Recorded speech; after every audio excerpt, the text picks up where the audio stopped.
Hello. It has been ages, guys. It has been forever. Welcome to Kumbaya Corner, where it's really about everything. Like, no topic, actually, no stone is going to remain unturned. If I haven't turned it now, I plan on turning it in the future. And if not, I need you guys to prompt me to turn this stone. So, on that note, if you are listening and you're a devoted listener, and there are certain topics or things on your mind that you're looking forward to hear me talking about, please let me know. Because, yeah, I want to know what you guys want to hear from me as much as I want to say what I have. So let's do a mix of both and let's just come to a decision. But anyway, today's episode is actually not by popular demand. This is just me deciding to talk about it because I feel like I am healed enough. I feel like I'm healed enough to have the conversation. And I want to talk about it. And today's episode is brought to you by me, obviously, your host. Some of you know me by Ife, some of you know me as Ivana, some of you know me as Coconut, some of you just know me as the voice of Kumbaya Corner. Either way, I'm the same person. Call me whatever you want to call me, but don't call me my full name, which I will not be saying, so nobody calls me that. But anyway, today I'm going to talk about because I like to boy. That is going to be today's episode. And I'm just going to get into it using my most recent heartbreak as the case study. Like I said, I'm healed enough. So if any of you want to come for me after this, feel free. Because I like to boy. Guys, let me tell you something. As much as a crush is exciting, right? The thrill of having a crush is exciting. It's also so embarrassing. Like me, before I have a crush, while I have a crush, and after I have a crush, we're three different people. We are three completely different people. And I'm going to talk you through it. Me, before I have a crush, I'm like, oh yeah, it's okay. For example, I'm going to call him Moses. I'm going to say his name is Moses. So say this is me pre-crush on Moses. Everything is fine. Moses is like, oh hi. I'm like, hi. Everything is normal. Me during the crush, Moses says hi, and my head is like, oh my god, he just told me hi. What should I say? Meanwhile, it's the same Moses yesterday that told me hi, and I was like, oh hi back, because I didn't have a crush on you as I yesterday, so we could have a normal conversation. But the moment I start to have a crush, everything changes, and that is what I mean is embarrassing. Not in the sense of it's embarrassing, ew, but it's just post crush me looking at in the crush me is I'm just shaking my head, and I'm just like, who even are you? But yeah, I'm going to tell you guys about my most recent heartbreak. So I met this guy in church, and then we started to have a conversation, and then we really got along. When I say we were matching on stuff that was just so interesting to me, and we were just vibing and having a very good conversation, and I started to be interested because it's when you have just small things that you don't really talk about that are just a little for you, things that just excite you low key, and then you start to see another person that shares the same interest, and those interests excite him in the same way. That's how I felt. I felt like we clicked on that, and that made me, I don't say fall in love because that's a little extreme, but I would admit I fell very hard and very quick for him, just because we shared common interests that I thought were not common. Interests I had, I mean, that were just not common. Things I didn't really talk about. Things that if you only know me properly, you would know about me. So yeah, we got talking, exchanged, contacts, social media, all of that. and it all just started to be interesting. But I guess between the time where I realized that, between the time when I started to like him and just us having a conversation, I guess I lost a little bit of foresight, which is something I'm going to note. Like, one, because I like the boy, I lost my foresight. So, foresight is basically the ability to anticipate future conditions, consequences, or developments based on understanding patterns, context, and current information. So it's not really prediction in a mystical sense. It's just your ability to anticipate where things are likely to go, giving the little information that you might have at the moment in time. It's your ability to gauge, based on the information you have, what would happen in the future.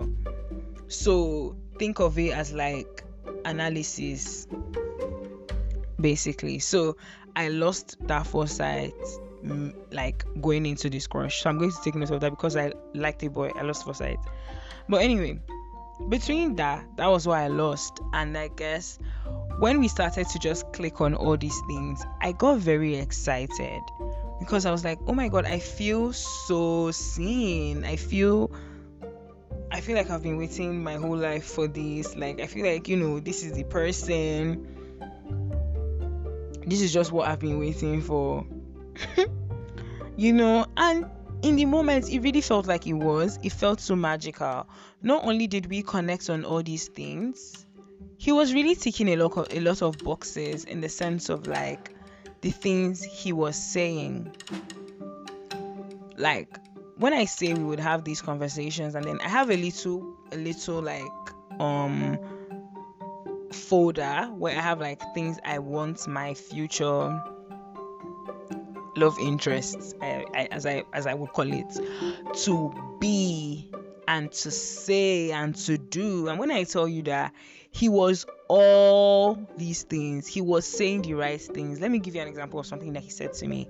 He was like, let's be uncertain together. What? When he said that, oh my goodness. When I tell you, like, I absolutely flipped. I was like, no way you just said this. It feels like you're reading my diary. And that was when I decided, I decided that he was in love with me. Because he was saying all of the things that, he was just saying all the right things. But what I was not paying attention to was that, like, as much as he was saying all of these things, there wasn't a lot of action to back this up. And it's like, in my defense, we don't live in the same city, so a lot of our conversations was like phone calls and text and all of that. But I felt so easily. It was just a week as well. Like, it started and ended within a week or like 2 weeks. But me liking him was just within a week. So by week 2, I was already deeply in love. So tell me who I am, because I like the boy. Shout out Sabrina Carpenter. Emails I can't send album. If you know, you know. But yeah, I'm also going to talk about the internal chaos. My brain overthinking everything. There was no like awkwardness because I started to just feel safe having conversations with him, excitement whenever he would text me, and then he was doing all the right things. I would wake up in the morning, I would see a good morning text from him. And girls, all my girls know, like, I don't know if it's just me, but I'm just here being totally honest about what happened because I liked the boy. So yeah, he was doing all of these things, saying all the right things. It didn't really affect my behavior like with other, like, in general, like when I wasn't talking to him. But it's like every time I'm talking to him, there will always be that excitement, like, oh my goodness, I'm talking to my crush. And in my head, I created this universe where he liked me back. Mind you, he had never told me that he liked me. But I just assumed, he's saying all these things. He's saying these things that are just in my notes app. Having these conversations with me. We're talking about this. Surely he must like me. Ha ha ha. it didn't affect my confidence in any way. I just felt the world just felt like a bit brighter. I felt like I was frolicking in like a lavender field in a pretty dress. Like everything just felt very, very magical. And the problem with this is that I'm actually not living in the real world. Like my mind is actually not here. Like I don't think anything that anybody would have said to me at the time, and people did tell me like it just seems a bit odd. Like why is he saying all of this? Like my friend actually said to me like I feel like he's just a charmer. Like he's just a charming guy. Like okay, I guess I like a charming guy and a charming guy likes me. You know what I mean? So week 2, I'm like, okay, I'm going to tell this guy how I feel about him because like one thing about me, I'm not going to shy away. I am not going to shy away. Like I'm going to tell you. So I did tell him that okay, so this is how I feel about you. And then he didn't really give me like a certain answer. There was really no like, oh, I like you too. There was nothing like that. It was just like I don't even remember what he said, like looking back. But then he really didn't say anything like, oh, I like you back. It was just like a haha, I that's the thing. See, I don't remember what he said. But for week 2, he knew I liked him. And then he was like, okay, I still did not feel weird talking to him. Like I still continued as usual. Like in my head, everything was just so magical and sweet. And then eventually he started to tell me that which is where I started to raise my eyebrows. He started to tell me that oh actually he likes he's in an awkward position with someone and he doesn't want things to be weird, and which is why I started to raise my eyebrows. I was like, that's weird.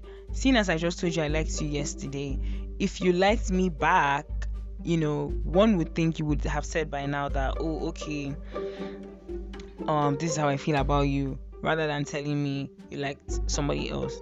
And it's like in my head, it's like it's fine if you do like somebody else, but my whole point was that if you liked me at all, you would have told me first that okay, I like you, however I also like this other person. So after I had this information, I started to feel a bit weird, but then I still went about my fantasy where I liked him. So that little event of him telling me he liked somebody else was literally all the closure I needed. I feel like if I had continued in my delusion, that would have been a bit sick. So another thing I did because I liked a boy was just ignore my intuition. So it's like as much as it's fun to have a crush and to just be in that world where you feel chosen and desired and it's so amazing, I need us to remain grounded in the fact that like words would just not do anymore. Words are actually not enough. You need to see action as well. Like it needs to be backed up by action. And if you're having a lot of words with no action to follow it, that should be a red flag. Like don't be like me. Eventually I told him that, you know what, I told you I liked you, and then the first thing you told me was that you liked somebody else, and that honestly speaks volumes. And then I just didn't really talk to him again, and then it just made me really think even about the list that I had of what I want my future man to be and everything. It really made me rethink, because look at, for example, this guy, he really ticked all my boxes, and now it makes me wonder how like superficial my list was, because this guy just ticked all my boxes. How about that? So looking back on my list, which I will not be sharing, the realization after my experience with this guy was that my list is superficial. I lost my foresight, and none of his words were even backed up by any action. I didn't even receive a gift. He never even made an attempt to see me. So it now made me realize also how powerful the brain is, because see how true I wanted it to be that he genuinely likes me. I wanted to live in a world where he likes me back, and this to become our reality. But that was just not what was happening. So I'm like, as much as it is fun to have a crush and get lost in that, I need us as girls or even as guys that like girls as well remain grounded and focus on what is happening in the present. But I do give myself brownie points for being bold enough to tell him that I did like him. So that's just what I have to say. These are just confessions of a girl that liked a boy, and these are just my tips and tricks. And I'm not one thing I don't regret is telling him I liked him. So that's something that I will always encourage. Yeah, rejection, if not anything, I recommend it as rejection therapy. You're actually not going to die. And he's not the first person I'm telling I like. Another time I told a guy I had a crush on him. He didn't have a crush on me back. He didn't like me back. But I didn't die after I told him because I'm still alive to tell this story. But that's just what I have to say today. Little look into my world and what just goes on. So this is what happened because I liked a boy, and I've just given you some tips on what not to do. So I hope you enjoyed this episode and see you guys next time. Hi guys, welcome to this episode of Kumbaya Corner, and it's brought to you by Nicole, aka Nicotine.